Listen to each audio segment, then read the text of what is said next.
പ്രിയമുള്ളവരെ, വിശുദ്ധ ബൈബിൾ ഉൽപ്പത്തി മുതൽ വെളിപാട് വരെ നമുക്കൊന്നിച്ച് ഒരു വട്ടമെങ്കിലും വായിച്ച് ധ്യാനിക്കുക എന്ന ഉദ്ദേശത്തോടു കൂടിയാണ് ഈ പോഡ്കാസ്റ്റ് ചെയ്യുന്നത്. ഈ ബൈബിൾ പാരായണത്തിന് നമ്മൾ ഉപയോഗിക്കുന്നത് POC മലയാളം ബൈബിളാണ്. ഓർക്കുക, നാം വചനം വായിക്കുമ്പോൾ ഈശോ വചനമായി നമ്മോടൊപ്പം ഉണ്ടായിരിക്കും. മുടക്കം കൂടാതെ വചനം വായിക്കുന്നത് ഒരു നിയോഗമായി നമുക്കെടുക്കാം. അതിനായി പരിശുദ്ധാത്മാവേ, ഞങ്ങളെ ശക്തിപ്പെടുത്തണമേ എന്ന് പ്രാർത്ഥിക്കാം. അതോടൊപ്പം വചനത്തിലെ വാഗ്ദാനങ്ങൾ ഞങ്ങളിലും ഞങ്ങളുടെ കുടുംബങ്ങളിലും നിറവേറണമേ എന്ന് പ്രാർത്ഥിച്ചുകൊണ്ട് നമുക്ക് ആരംഭിക്കാം. ഇന്ന് നമ്മൾ വായിച്ചു ധ്യാനിക്കുക നിയമാവർത്തന പുസ്തകം 19ഉം 20ഉം അധ്യായങ്ങളാണ്. അധ്യായം 19, അഭയ നഗരങ്ങൾ. നിന്റെ ദൈവമായ കർത്താവ് ജനതകളെ നശിപ്പിച്ച് അവരുടെ സ്ഥലം നിനക്ക് തരികയും നീ അത് കൈവശമാക്കി അവരുടെ പട്ടണങ്ങളിലും ഭവനങ്ങളിലും വാസമുറപ്പിക്കുകയും ചെയ്യുമ്പോൾ അവിടുന്ന് നിനക്ക് അവകാശമായി തരുന്ന ദേശത്ത് 3 പട്ടണങ്ങൾ വേർതിരിക്കണം. ആ ദേശത്തെ 3ആയി വിഭജിക്കുകയും ഏതു കൊലപാതകിക്കും ഓടി ഒളിക്കാൻ വേണ്ടി അവിടെയുള്ള 3 പട്ടണങ്ങളിലേക്കും വഴി നിർമ്മിക്കുകയും വേണം. കൊലപാതകിക്ക് അവിടെ അഭയം തേടി ജീവൻ രക്ഷിക്കാവുന്ന സാഹചര്യം ഇതാണ്.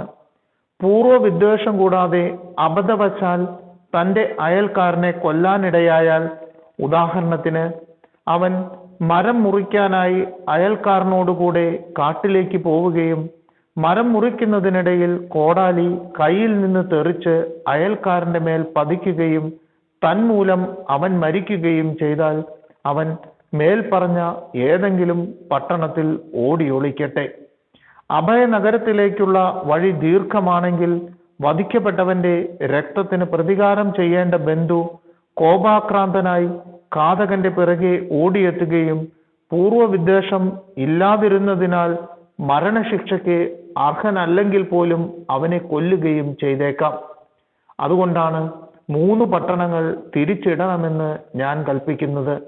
ഞാൻ ഇന്ന് നൽകുന്ന ഈ കൽപ്പനകളെല്ലാം ശ്രദ്ധാപൂർവം അനുസരിച്ച് നിന്റെ ദൈവമായ കർത്താവിനെ സ്നേഹിക്കുകയും എന്നും അവിടുത്തെ വഴിയിൽ നടക്കുകയും ചെയ്താൽ നിന്റെ ദൈവമായ കർത്താവ് നിന്റെ പിതാക്കന്മാരോട് ശപഥം ചെയ്തിട്ടുള്ളതുപോലെ നിന്റെ രാജ്യത്തിന്റെ അതിർത്തി വിസ്തൃതമാക്കി നിന്റെ പിതാക്കന്മാർക്ക് നൽകുമെന്ന് വാഗ്ദാനം ചെയ്ത ദേശം മുഴുവൻ നിനക്ക് തരും.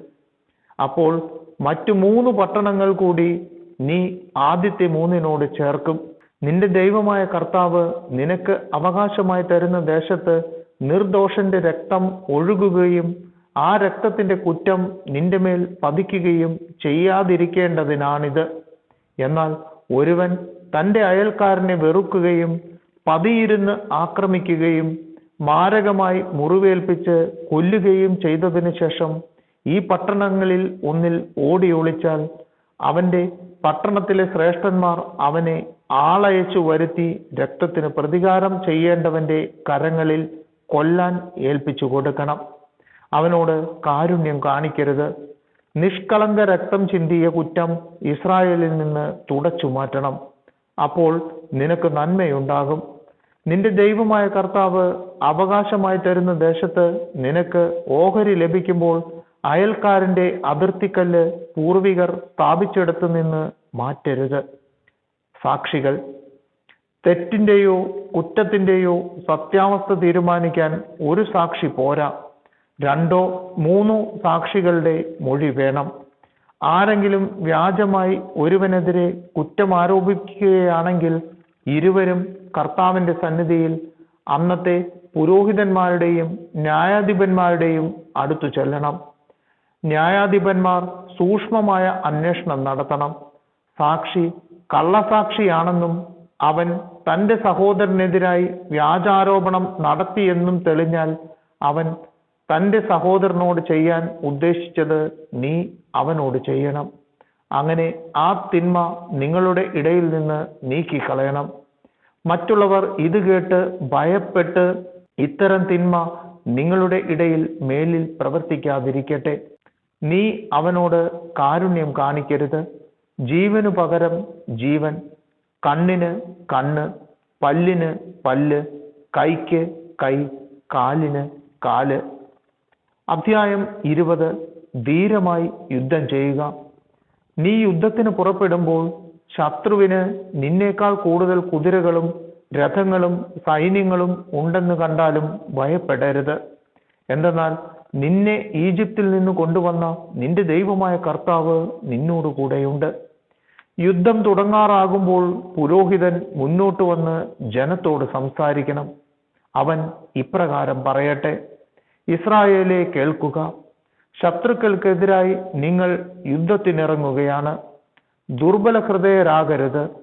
അവരുടെ മുൻപിൽ ഭയപ്പെടുകയോ പരിഭ്രമിക്കുകയോ അരുത്.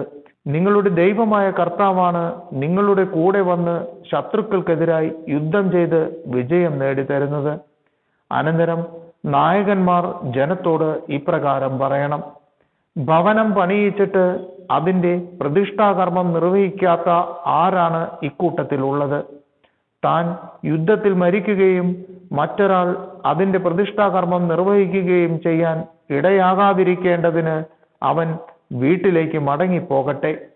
മുന്തിരിത്തോട്ടം നട്ടുപിടിപ്പിച്ചിട്ട് അതിൻ്റെ ഫലം അനുഭവിക്കാത്ത ആരാണ് ഇക്കൂട്ടത്തിലുള്ളത്?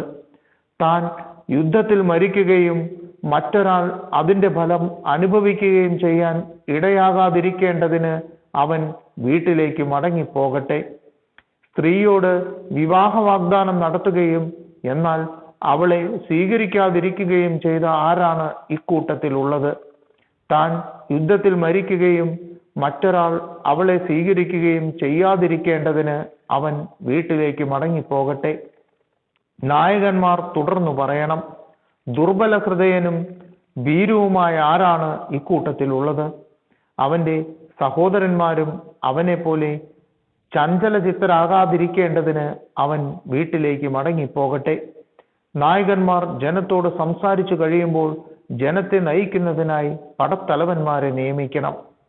യുദ്ധത്തിനായി നിങ്ങൾ ഒരു നഗരത്തെ സമീപിക്കുമ്പോൾ സമാധാന സന്ധിക്കുള്ള അവസരം നൽകണം.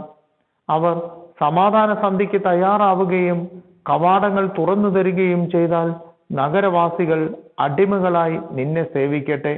എന്നാൽ ആ നഗരം സന്ധി ചെയ്യാതെ നിനക്കെതിരെ യുദ്ധം ചെയ്താൽ നീ അതിനെ വളഞ്ഞ് ആക്രമിക്കണം. നിന്റെ ദൈവമായ കർത്താവ് അതിനെ നിന്റെ കയ്യിൽ ഏൽപ്പിക്കുമ്പോൾ അവിടെയുള്ള പുരുഷന്മാരെയെല്ലാം വാളിനിരയാക്കണം. എന്നാൽ സ്ത്രീകളെയും കുട്ടികളെയും കന്നുകാലികളെയും നഗരത്തിലുള്ള മറ്റെല്ലാ സാധനങ്ങളോടുമൊപ്പം കൊള്ളവസ്തുക്കളായി എടുത്തുകൊള്ളുക. നിന്റെ ദൈവമായ കർത്താവ് നിനക്ക് തരുന്ന ശത്രുക്കളുടെ വസ്തുവകകളെല്ലാം അനുഭവിച്ചു കൊള്ളുക. ഈ ദേശക്കാരുടേതല്ലാത്ത വിദൂരസ്ഥനായ പട്ടണങ്ങളോട് നീ ഇപ്രകാരമാണ് പ്രവർത്തിക്കേണ്ടത്. എന്നാൽ നിന്റെ ദൈവമായ കർത്താവ് നിനക്ക് അവകാശമായി തരുന്ന ഈ ജനതകളുടെ പട്ടണങ്ങളിൽ ഒന്നിനെയും ജീവിക്കാൻ അനുവദിക്കരുത്. നിന്റെ ദൈവമായ കർത്താവ് കൽപ്പിച്ചിട്ടുള്ളതുപോലെ ഹിത്യർ, അമോര്യർ, കാനാന്യർ, പെരീസ്യർ, ഹിവ്യർ, ജബൂസ്യർ എന്നിവരെ നിശേഷം നശിപ്പിക്കണം. അവർ തങ്ങളുടെ ദേവന്മാരുടെ മുൻപിൽ ചെയ്യുന്ന മ്ലേച്ഛതകൾ നിങ്ങളെ പഠിപ്പിക്കാതിരിക്കാനും അങ്ങനെ നിങ്ങളുടെ ദൈവമായ കർത്താവിനെതിരായി നിങ്ങൾ പാപം ചെയ്യാതിരിക്കാനും ആണ് ഇപ്രകാരം നിർദ്ദേശിച്ചിട്ടുള്ളത്. ഒരു നഗരത്തോട് യുദ്ധം ചെയ്ത് അത് പിടിച്ചെടുക്കാനായി വളരെ കാലം അതിനെ ഉപരോധിക്കേണ്ടി വരുമ്പോൾ അതിലെ വൃക്ഷങ്ങളിലൊന്നും കോടാലി കൊണ്ട് വെട്ടി നശിപ്പിക്കരുത്. അവയുടെ ഫലങ്ങൾ നിങ്ങൾക്ക് ഭക്ഷിക്കാം, എന്നാൽ അവ വെട്ടിക്കളയരുത്. വയലിലെ മരങ്ങളെ ഉപരോധിക്കാൻ അവ മനുഷ്യരാണോ? ഭക്ഷണത്തിന് ഉപകരിക്കാത്ത വൃക്ഷങ്ങൾ മാത്രം നശിപ്പിക്കുകയോ അവ വെട്ടി ആ നഗരങ്ങളോട് യുദ്ധം ചെയ്യാൻ ഉപകരണങ്ങൾ ഉണ്ടാക്കുകയോ ചെയ്തു കൊള്ളുക.